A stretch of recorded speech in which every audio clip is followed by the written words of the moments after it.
আসসালামু আলাইকুম, welcome back to the channel, welcome back to the page. আজকে আমার সাথে এপ্রিলা এফএক্স 150 এই বাইকটা রয়েছে। আর এইটা আমার আজকে বাইকটাকে আসলে প্রথম স্পর্শ করা। এর আগে এই বাইকটার সাথে আমার কোনো সম্পর্ক ছিল না। সো আজকে এইটার ফার্স্ট ইমপ্রেশন একটা রিভিউ দিব আপনাদেরকে। তো প্রথমেই বাইকটার স্পেসিফিকেশন নিয়ে একটু কথা বলি, তাহলে আমার পক্ষ থেকে আপনাদেরকে একটু বোঝাইতে সুবিধা হবে। Welcome back. তো স্পেসিফিকেশনের কথা বলতেছিলাম। তো ফার্স্টে প্রথমে হচ্ছে হেডলাইট থেকে আসি। হেডলাইটের এখানে একটা উইন্ডশিল্ড রয়েছে। সো এইটা অনেকটাই লং। আর এখানে হচ্ছে হ্যালোজেন হেডলাইট রয়েছে,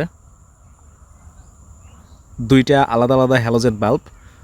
তো যদি আপনারা এটা পারচেস করার পরে কেউ এলইডি দিয়ে কনভার্ট করতে চান, তাহলে সেক্ষেত্রে আপনাদেরকে দুইটা এলইডি বাল্ব কিনতে হতে পারে। আর হেডলাইটের ভিজিবিলিটি নিয়ে ভাইয়ের সাথে পরে কথা বলবো। এ পাশে রয়েছে ইন্ডিকেটরের ডিজাইনটা অনেকটাই ইউনিক, মানে সবগুলোই হচ্ছে এলইডি বাল্ব এবং ফিক্সিবল ইন্ডিকেটর। আর আরেকটা অবাক করার বিষয় হচ্ছে এই বাইকটার সাসপেনশন, ফ্রন্ট সাসপেনশন যেটা, এটা অনেকটাই লং, মানে যে কাভার এরিয়া রয়েছে যেটা আসলে ওঠানামা করবে, এইটার দূরত্বটা এবং অনেকটাই হচ্ছে লম্বা। সাধারণত কমিউটার সেগমেন্টে এত লং সাসপেনশন ব্যবহার করা হয় না, এবং এটার হচ্ছে থিকনেসটাও অনেকটা ওয়াইড। পেছনের দিকে এখানে স্প্রিং লোডেড সাসপেনশন ব্যবহার করা হয়েছে, বাট এটা হচ্ছে গ্যাস ট্যাঙ্ক, যেটা পালসার বা আরটিআরে আপনারা দেখে থাকেন, এবং হচ্ছে আগের হাঙ্কেও ছিল। এইটা হাঙ্কে এখন মনোশক দেওয়া হয়। সো আশা করি এইটা এপ্রিলা মনোশক দিতে পারতো চাইলে এইটাতে। তারপরেও এইটার ফিডব্যাক একেবারেই খারাপ না, স্প্রিং লোডেড সাসপেনশনগুলো অনেকটাই সফট হয়। টায়ার সেকশনের দিকে সামনে ব্যবহার করা হয়েছে 90/90 17, আর রিমের সাইজটাই মূলত হচ্ছে 17। তবে আমার কাছে এই রিমটা অনেকটা লাইট ওয়েট মনে হয়েছে, এবং এটার যে স্পোকগুলো এটা অনেকটা ছড়ানো। এই ছড়ানো যে স্পোকগুলো আমরা দেখি, এইটার স্টেবিলিটি অনেক ভালো হয়। বাইকের যখন গতিটা অনেক বেশি হয়, তখন আপনার ওই সিঙ্গেল যে মোটা স্পোকগুলো থাকে ওইটার থেকে এইটার স্টেবিলিটি অনেক ভালো হয়, যার কারণে দেখবেন R15 CBR এই বাইকগুলোতে এই ধরনের রিম ব্যবহার করা হয়। রিয়ারে 110 সেকশনের টায়ার ব্যবহার করা হয়েছে, 110, 80, 17। তো 17 হচ্ছে রিমের সাইজ, যেটা একটু আগেও বললাম। আর টায়ারের প্যাটার্ন দেখে অনেকেই মনে করতে পারেন এটা হচ্ছে আফটার মার্কেট বা পরে ইনস্টল করা, আসলে এটা হচ্ছে স্টক টায়ার। এবং সামনের পেছনের দুইটা রিমই আমার কাছে যথেষ্ট ওয়াইড মনে হয়েছে। তো সামনে পেছনের দুইটা টায়ারই হচ্ছে স্টক, এবং এই প্যাটার্নটাও হচ্ছে এই স্টক টায়ারেরই। তো একটা বিষয় আপনাদেরকে একটু দেখাই, এটা হচ্ছে 90/90, একটু আগেও বললাম। তবে আমার কাছে এটা 90/90 তুলনামূলক একটু বেশি ওয়াইড লাগতেছে এইটার রিমের কারণে। লুক এট দিস, এটার রিম অনেকটাই হচ্ছে ওয়াইড, মানে মোটামুটি ভালোই চওড়া। এবং এটা হচ্ছে এক্সব্লেডের টায়ার, মানে এটা এক্সব্লেডই। তো এটা হচ্ছে 80 সেকশন, এটা আপনারা জানেন। তো দেখানোর উদ্দেশ্য হচ্ছে এক্সব্লেডের রিমটা অনেকটাই চিকন, তারপরেও 80 সেকশন দিয়ে যতটুকু ওয়াইড লাগে, এটা 90/90 কিন্তু সেই তুলনায় অনেকটাই ওয়াইড লাগতেছে। রিয়ারে এইটাতে প্রবাবলি 130 মিলিমিটারের ডাম, এই ড্রামের সাইজ দেখে 130 মিলিমিটারই মনে হচ্ছে আমার কাছে। তো পেছনে ডাম ব্রেক ব্যবহার করা হয়েছে, সামনে লেফট সাইড ডিস্ক ব্যবহার করা হয়েছে এই জায়গায়। আমরা আসলে এই লেফট সাইড ডিস্কটা কেটিএমে দেখে থাকি। তো এইটার যে ডিস্ক, এটা হচ্ছে 240 mm-এর সিঙ্গেল পিস্টন ক্যালিপারের সাথে, আর এই ক্যালিপারটা হচ্ছে নন ব্যান্ডেড ক্যালিপার। তবে আমার কাছে, আমি বাইকটা যেটুকু রাইড করলাম, এই ক্যালিপারের পারফরমেন্স আমার কাছে খারাপ লাগে নাই। টু বি অনেস্ট, পারফরমেন্স ভালো ছিল। সো এই মুহূর্তে ইঞ্জিন নিয়ে কথা বলি। আর অনেকেই হয়তো এতক্ষণ অপেক্ষা করতেছেন ইঞ্জিন সম্পর্কে জানার জন্য। বাইকটির ইঞ্জিন সম্পর্কে বলার আগে একটু কথা বলতে চাই। ব্যাপারটা হলো, এপ্রিলা এই উপমহাদেশে যে বাইকগুলো লঞ্চ করেছে, এগুলোর ম্যানুফ্যাকচারিং কিন্তু চায়নাতেই হয়। বাট এই এপ্রিলা এফএক্স 150 এই বাইকটার ইঞ্জিনটা ইতালি থেকেই মেড করা। আর বডি পার্টগুলো চায়নার একটা কোম্পানি আছে, আপনারা অনেকেই চিনেন, জংশন। তো ঘাটাঘাটি করে যেটুকু বুঝতে পারলাম, জংশন হচ্ছে এই এপ্রিলা এফএক্স 150-র বডি পার্টসগুলো ওইখানে অ্যাসেম্বল করা হয় বিল্ড করার পরে, আর ইঞ্জিনটা আসে একদম ইতালি থেকে। সো চলুন এবার ইঞ্জিনের বাকি অংশগুলো জেনে নিই। সো এটা হচ্ছে একটি 150cc সেগমেন্টের একটি ইঞ্জিন, এবং এটা হচ্ছে single cylinder 4 stroke SOSC fuel injected engine. Yes, এইটাতে ফুয়েল সাপ্লাই সিস্টেম হচ্ছে এফআই। এই ইঞ্জিন থেকে পাওয়ার প্রডিউস করে 10.46 bhp। 8000 আরপিএমে এবং ম্যাক্সিমাম টর্ক হচ্ছে 11.5 নিউটন মিটার্স 5500 আরপিএমে। সো এইটার যে টর্ক রেসপন্স আমরা 150cc সেগমেন্টের ক্ষেত্রে দেখি যে একটা বাইকের ইঞ্জিন থেকে যে টর্ক আউটপুট করে এটা 6000, কোনোটাতে 6500 এরকম হয়।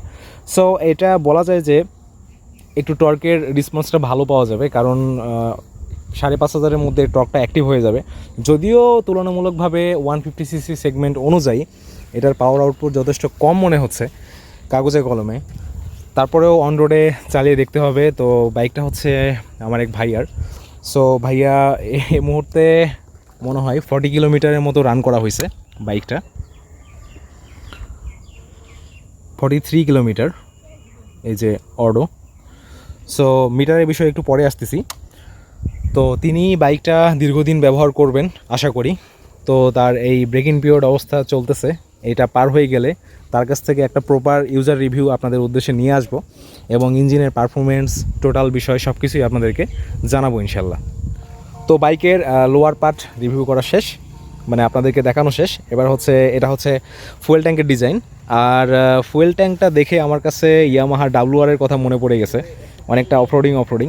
তো যতদূর জানতে পারলাম যে এপ্রিলার এই বাইকটা আপনার সেম বডিতে অফরোডিং একটা ভেরিয়েন্ট আছে সেম ইঞ্জিন দিয়ে, যার কারণে এটার সাসপেনশন হয়তো একটু বেশি লং। যাই হোক, এইটার ফুয়েল ট্যাঙ্ক ক্যাপাসিটি হচ্ছে 18 লিটার। Can you imagine? দেখেন ফুয়েল ট্যাঙ্ক দেখে কি মনে হয় যে এটাতে 18 লিটার তেল ধরে। সো ডিজাইনের ব্যাপারে আসি। ফুয়েল ট্যাঙ্কের ডিজাইনটা অনেক শার্প, এই দিক থেকেও রাইট থেকেও সব দিক থেকেই শার্প একটা ডিজাইন। এবং সিটের কথা বললে রাইডিং সিটটা আমার কাছে কমফোর্টেবল লাগছে। পিলিয়ন সিটের জন্য যথেষ্ট জায়গা আছে এখানে, একেবারেই কম্প্যাক্ট না। একজন রাইডার এবং একজন পিলিয়ন অনায়াসে এই বাইকে বসতে পারবে, এতটুকু স্পেস আছে এই জায়গায়। আর এখানে FX 150 ব্র্যান্ডিং করা, এটা হচ্ছে টেল প্যানেলের দিকে। আর এই হচ্ছে বাইকটার টেল লাইটটাও LED। পিলিয়ন সিটের যে গ্যাব্রিয়েলটা এইটা হচ্ছে প্লাস্টিক মেড, এইটা হার্ড প্লাস্টিক, অবশ্যই হার্ড, তবে এটা চাইলে মেটাল দিতে পারতো। তারপরেও এটা যথেষ্ট স্পেস রয়েছে, পেছনে যে বসবে যথেষ্ট জায়গা আছে ধরে বসার জন্য। এখানে নাম্বার প্লেট হোল্ডার এবং এটা হচ্ছে মাডগার্ডের ডিজাইনটা অনেকটা স্পোর্টি, একদম লং না। আর এই হচ্ছে বাইকটার এক্সস্ট। ভাই হচ্ছে অ্যাক্রোপোভিকের স্টিকার লাগাইছে, এটা কিন্তু স্টক না, এটা পরে লাগানো। এই হচ্ছে এক্সস্টের ডিজাইন, এটা হচ্ছে সিঙ্গেল ব্যারেল এক্সস্ট। এই এক্সস্ট ব্যারেলটা দেখে আমার IGI গেমের কথা মনে পড়ে গেল। তো এই MP4 গানের মতো, আমি জানি না গানটার নাম কি, ওরকমটা লাগতেছে। আর ডিজাইনের কথা বললে একটু ডিফারেন্ট, অ্যাজ ইউজুয়াল কমিউটার সেগমেন্টে যে এক্সস্টগুলো থাকে ওই রকমটা না। যেমন এই পার্টটা, এইটার ডিজাইনটা অনেক সুন্দর এবং এখান থেকে আর ব্যান্ড পাইপ। এই তো মজার বিষয়, এটাতে ইঞ্জিন কাউলও রয়েছে। তো এবার বাইকের সুইচ প্যানেল নিয়ে একটু কথা বলি। সুইচগুলো আমার কাছে বেশ ক্লিকি মনে হয়েছে এবং সত্যি একটা কথা বলি ভাই, আমার এক্স ব্লেডের থেকে এইটার সুইচের কোয়ালিটি মানে আমার কাছে ভালো লাগতেছে। সুইচগুলো চাপার পরে বা এই যে মানে বেশ ক্লিকি মনে হচ্ছে আমার কাছে। আর ইগনিশনের ব্যাপারটা হচ্ছে সুজুকি GSX 125 একটা বাইক রয়েছে সুজুকির, আপনারা হয়তো অনেকেই দেখছেন। তো এইটার ড্যাশবোর্ডটা অনেকটা ওই রকম, মানে মিটারের কথা ভুলে যান, আমি জাস্ট এই ক্লিপ অন হ্যান্ডেলবারের কথা বলতেছি, অ্যালুমিনিয়াম ক্লিপ অন হ্যান্ডেলবার।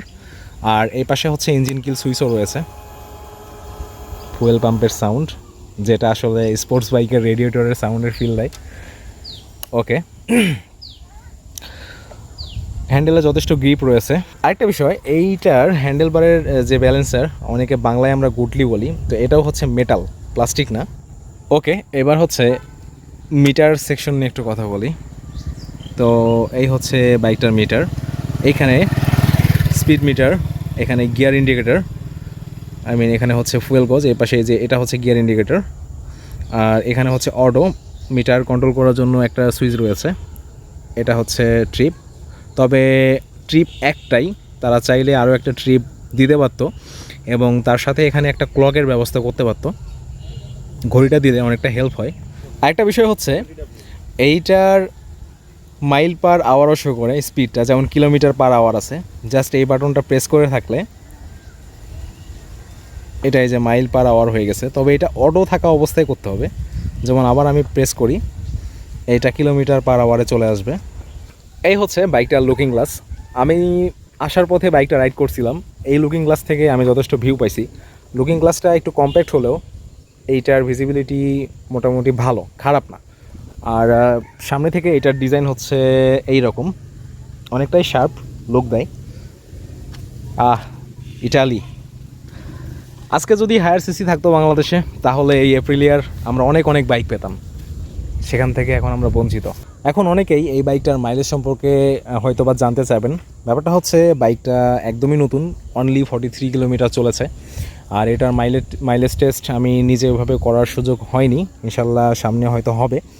আর মাইলেজের যে ব্যাপারটা বাইকের ম্যানুয়ালে যেটা বলতেছে বা কোম্পানি থেকে যেটা বলা হচ্ছে, সেটা হচ্ছে আপনার হাইওয়েতে গেলে 50+ পাবেন, তবে সিটিতে 50-র নিচে খুব একটা নামবে না। আশা করা যায় 48 to 50 এরকমই থাকবে। কারণ কোম্পানি অনেক সময় বাড়ায় বলে, যেমন এক্সব্লেডের কথা বলে 58 কিলোমিটার পার লিটার। আবার হচ্ছে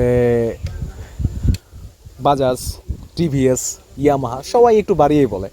তো এইটা যেহেতু ফুয়েল ইনজেক্টেড এবং বাইকটার পাওয়ারও যথেষ্ট কম, মানে হচ্ছে কাগজে কলমে, তো এই দিক থেকে মাইলেজ অবশ্যই এটাতে বেটার একটা মাইলেজ আপনারা পাবেন। তারপরেও ডিটেল তো ইনশাল্লাহ সামনে আপনাদেরকে জানাবো। তো ভাই ব্রাদার্স, এই ছিল এপ্রিলা এফএক্স 150 এই বাইকটার ফার্স্ট ইমপ্রেশন একটা রিভিউ। আর হোপফুলি সামনের দিকে এই বাইকটা সম্পর্কে আরও রিভিউ আসবে ইনশাল্লাহ। তো ভাইয়া যেহেতু মাত্র 43 কিলোমিটার চালিয়েছে, সামনের দিকে আরও চালানো হবে, ব্রেক ইন পিরিয়ডটা কমপ্লিট হবে, মাইলেজ, পারফরমেন্স, কমফোর্ট সব কিছুই on road, of road, highway, সিটিতে কেমন বাইকটা ফিডব্যাক দিচ্ছে বা দিবে, তো এভরিথিং চেষ্টা করব আপনাদের সামনে তুলে ধরার। তো আজকে আর ভিডিওটা লম্বা করতে চাচ্ছি না। সবাই ভালো থাকবেন, সুস্থ থাকবেন। আল্লাহ হাফেজ।